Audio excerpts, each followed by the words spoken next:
তো এই মুহূর্তে সরাসরি আমরা দাঁড়িয়ে আছি কেশপুর ব্লকের জগন্নাথপুরে সার্বজনীন যে দুর্গা উৎসব, এই দুর্গা পূজার মণ্ডপে কিন্তু আমরা ইতিমধ্যেই এসে উপস্থিত হয়েছি, যদিও বা আজকে মহালয়া।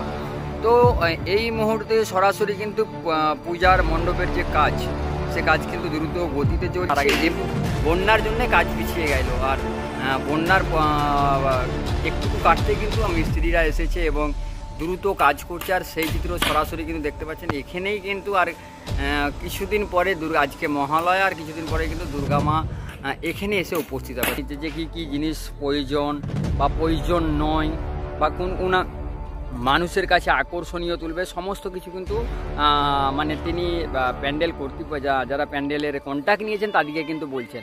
এবং সরাসরি কিন্তু এই যে এটা হচ্ছে মঞ্চ, মানে বিভিন্ন অতিথিরা বা এই পূজা মণ্ডপে আসবে, সেই পূজা মণ্ডপের কিন্তু মঞ্চ এইটা, মানে এখান থেকে নিই। তারপরে কিন্তু আমি সরাসরি চলে যাব তারপরে পূজা মণ্ডপের কাছে। এই যে পূজা মণ্ডপ, এই পূজা মণ্ডপের চিত্রটা কিন্তু আমি সরাসরি দেখাচ্ছি, এবং তার সঙ্গে কিন্তু দেখতে পাচ্ছ দ্রুত গতিতেই কিন্তু কাজ চলছে। মানে বিশ্বজিৎ বরদলৈয়ের এই জগন্নাথপুর সার্বজনীন যে দুর্গা উৎসব, এই দুর্গা উৎসব কিন্তু মানুষের কাছে চোখে পড়ার মতো একটা আকর্ষণীয় থাকে।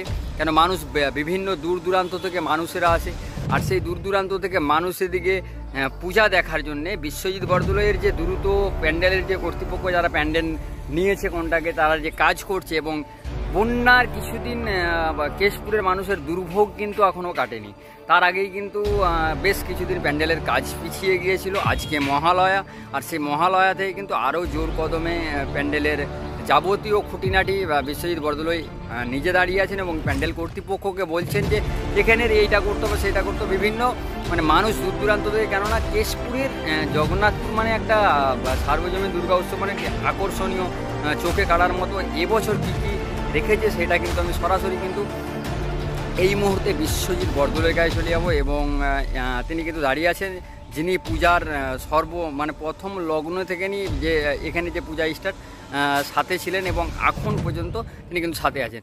বিশ্বজিৎবাবু, আপনাকে প্রথম প্রশ্ন আমাদের, একেই তো বন্যা, এবং বন্যায় মানুষের কাছে কীভাবে দুর্গাপূজার আনন্দ আপনি পৌঁছে? বন্যা একটা দুঃখের বিষয়। এবছর যা বন্যা হয়েছে আমার জ্ঞানে তো এরকম বন্যা দেখি না। হঠাৎ বৃষ্টি, বন্যা, মানুষের দুঃখ, অর্থনৈতিক কাছে নেই, সবজি চাষ, ধান সবই নষ্ট হয়েছে। এর মধ্যেও মানুষের কাছে আনন্দ। শারদীয় উৎসব আজ মহালয়া শুরু হয়ে গেছে, মানুষের কাছে আনন্দ। আমরা এখানে সার্বজনীন দুর্গাপুজো কমিটির পক্ষ থেকে কিসমত জগন্নাথপুরের আমরা মানুষের কাছে আনন্দ উৎসব দিই। যে কটা দিন পুজো হয় সবাইকে আহ্বান করি, দুস্থদের বস্ত্র বিতরণ করি। আমাদের এবছর আরও যেহেতু বন্যা হয়েছে, আমরা দুস্থদের বস্ত্র বিতরণ প্রত্যেক বছর করি। এবছর অনেকটাই বাড়িয়েছি আমরা দুস্থদের বস্ত্র বিতরণের জন্য, এবং আমরা সামাজিকমূলক অনেক কাজকর্ম করে থাকি মানুষের। কিন্তু আপনি বলছেন যে সামাজিকমূলক অনেক কাজ করে থাকেন, যেই সব এলাকায় কেশপুরের বন্যা কবলিত এবং মানুষ না খাওয়ায় এখন পর্যন্ত, মানে এমনটা বিভিন্ন সংস্থা ত্রাণ নিয়ে ছুটছে, তাদের কাছে আপনারা কিভাবে আনন্দ পৌঁছাবেন?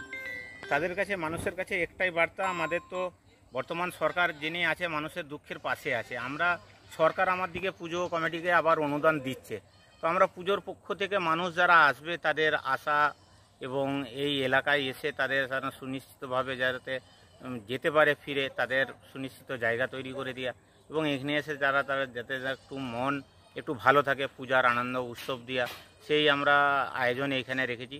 এবং যাদের বন্যায় ভেসে গেছে কেশপুর কিছু এলাকায়, সেই এলাকায় আমাদের বর্তমান সরকার যিনি আছেন তাদের পাশে দাঁড়িয়েছেন, সরকারকে ধন্যবাদ জানাচ্ছি আমরা। হ্যাঁ, অশেষ ধন্যবাদ। আমাদের সিএম ম্যাডাম নিজে এসে ঘাটাল দিক থেকে কেশপুর হয়ে মেদিনীপুরে গিয়েছিলেন, এবং অনেক আমাদের ডিএম, এসপি প্রত্যেকেই আমাদের এলাকায় পরিদর্শন করে। এবারে পূজায় আপনার কি কি থিম রয়েছে? এবছর পুজোয় আমাদের থিম আছে আমাদের শিবলিঙ্গ। হ্যাঁ, থিমের উপরে কাজ চলছে, এইটাই আমাদের থিম আছে। এবারে পূজাতে কত টাকা বাজেট আপনাদের? এই আজকে যদিও বা মহালয়া, এখনও পর্যন্ত প্যান্ডেল সেইভাবে উঠতে পারেনি কেন? পুজোয় বৃষ্টির কারণ, লাগাতার বৃষ্টি হয়েছিল, বৃষ্টির কারণে প্যান্ডেল হয়ে উঠেছিল নি। ভেবেছিলাম মনে হচ্ছে বন্যায় কি হবে না হবে, যারা দূর থেকে যারা এখানে মিস্ত্রি কাজ করতে এসে তাদের পুরো সবারই বাড়ি পূর্ব মেদিনীপুর, সেখানে বন্যা, তারা আসতে পারছিল নি। এবং এই মহালয়ার একদিন আগে থেকে আবার ফুল কদমে কাজ চালু হয়েছে, তারা এসেছে এলাকায়, এসে কাজ শুরু করছে। কত টাকার বাজেট আছে আপনার? বাজেট এবছর মোটামুটি অনেকটাই আছে, 16-17 লাখ টাকার বাজেট আছে। কি কি পূজা কদিন কি কি অনুষ্ঠান রেখেছেন আপনি? পুজোয় প্রত্যেক দিন আমাদের পরে পঞ্চমী থেকে একাদশী ভাষণ আছে এবং প্রত্যেক দিন আমাদের অনুষ্ঠানের সাংস্কৃতিক অনুষ্ঠান আছে আমাদের এখানে। আমরা দুস্থদের বস্ত্র বিতরণ যেমন করি, সেরকম খাওয়া দাওয়ারও একদিন অ্যারেঞ্জমেন্ট থাকে আমাদের। সবাই সেখানে খাওয়া দাওয়া করে, সবাই মিলেমিশে সমস্ত এলাকার মানুষ একসাথে থেকে। সব থেকে আপনার পূজা তো মানুষের কাছে একটা মানে মানে মেদিনীপুরবাসীর কাছে বলা যেতে পারে একটা আকর্ষণীয়। এবারের পূজাতে আপনার মানে কে প্রধান অতিথি হিসাবে আসছেন? মানে যদিও বা এখন পর্যন্ত আপনি বলতে পারবেন না, যে এখন বলা যাবে না, আসার আশ্বাস দিয়েছে, এখন বলছি না। তবে আমাদের উদ্বোধক করবে যে হোক, যে আমাদের জেলার মধ্যে আছে কেউ না কেউ। হ্যাঁ, তারপর তো এই এখন চলছে আমাদের আরজিকর এবং আমাদের এটা নিয়ে চলছে সবাই।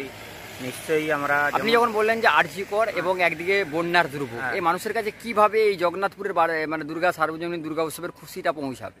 মমতা বন্দ্যোপাধ্যায় আরজিকর ডাক্তারদের পাশে আছে, জুনিয়র ডাক্তারদের পাশে আছে, তাদের ন্যায় বিচারের পক্ষে মমতা বন্দ্যোপাধ্যায় নিজে লড়ছে। হ্যাঁ, এবং সেই ডাক্তার, জুনিয়র ডাক্তার যারা আছে তাদেরকে আহ্বান করে নিশ্চয়ই সবাই কাজে যোগ দিয়েছে। আপনারা দেখতে পাচ্ছেন কাজে যোগ দিচ্ছেন। আমাদের এলাকাবাসীর পক্ষ থেকে আমাদের সুখবর যে মানুষ এই বন্যার সময় ডাক্তাররাও এসে অনেক পাশে দাঁড়িয়েছে। তারা 11 নম্বর এবং আমাদের 12 নম্বরে এসে ক্যাম্প করেছে জুনিয়র ডাক্তাররা। ঠিক আছে, আমাদের সরকার তাদের পক্ষে আছে। আমরা মানুষকে এলাকায় যতটা পারবো এই পুজোর দুঃখের সাথেও আনন্দ দেওয়ার আমরা চেষ্টা করব। আপনি কি দায়িত্বে আছেন? আমি এখানে পুজো কমিটির এবং দলের আছি, একটা সাংগঠনিক দলের একটা দায়িত্বে আছি। মানে আপনার পূজা মণ্ডপে যে আনন্দ মানুষ পায় সেটা পাবে? হ্যাঁ, পাবে।